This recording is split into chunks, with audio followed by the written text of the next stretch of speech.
You think you can fix me? Jean, you are not broken. First of all, I was yesterday in the panel. I saw the clip that you showed.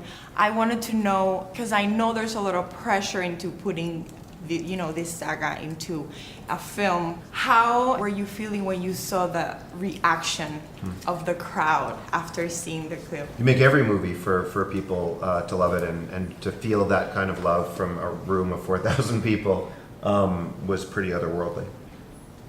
I felt like Madonna. On that stage with that crowd screaming their love for Dark Phoenix, I was like, yes. I got so hyped. Like, I'm so That's hyped. right. Yes. That's awesome. The mind is a fragile thing. Takes only the slightest tap to tip it in the wrong direction. Charles, what did you do? I had to keep her stable. I protected her.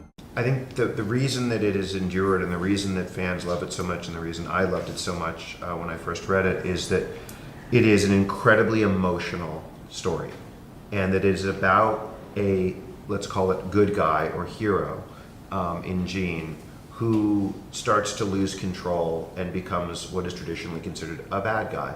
And neither of those things, you realize, because of the complexity of the comic, neither of those things can define a person. You're neither a good guy nor a bad guy. You have the capacity for good, bad. You have the capacity to make mistakes. You have the capacity to lose control.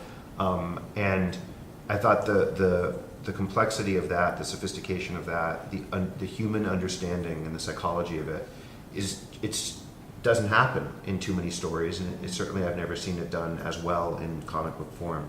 So that is what is most enduring about it, because certainly people blowing up planets happens in many, many comics.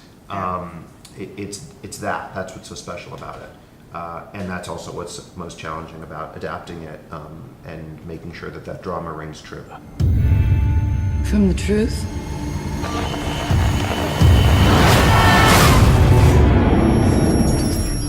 Sophie, it was very interesting to hear what you had to do to transform yourself. Things like studying about mental health, schizophrenia, personality disorder you talked about yesterday, to get into the mindset of the character. Can you tell us a little bit more about that experience?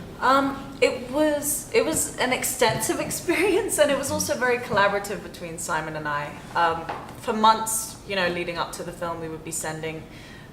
Simon sent me like a huge document on schizophrenia, and we were just kind of sharing ideas back and forth and doing a lot of research. And I found this really cool thing online on YouTube, I think, and it was like what it feels like to be schizophrenic and have voices in your head. And so I would put on my headphones and I would try and walk around, like shopping or going to see my friends, and I would have these voices playing in my head, and I would try and function and not lose my mind while I had these voices in my head, and it was really difficult, and that was actually one of the most helpful things, I think. But it was very important to me to study up on that, because it's such a big part of who she is and a big part of this movie. I came looking for answers. You feel like you don't belong here. You don't. They can't begin to comprehend. Watching yesterday's preview, I fell in love with how female characters are portrayed. I have a 7-year-old daughter that feels so empowered when seeing strong female characters on screen. So I wanted to ask you, how important are the female characters in this film, or how much do you think my daughter is gonna love this movie? Oh, that makes me so happy. What's your daughter's name? Analia. Analia. That's wonderful.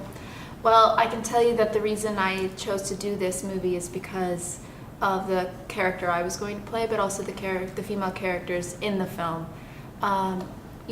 There's been a long time that we've had films of this genre that focused on the male storylines, and I'd had an opportunity to be in films, but it usually was offers of playing someone's daughter, or someone's girlfriend, and I said no, because I wanted to play a female character that had her own desires, her own wants, her own needs, her own storyline.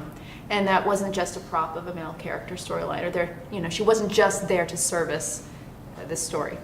And so, all of that being said, I think your daughter's going to love this film. I think she's going to look up on the screen and know that women are powerful and strong and complex and celestial beings.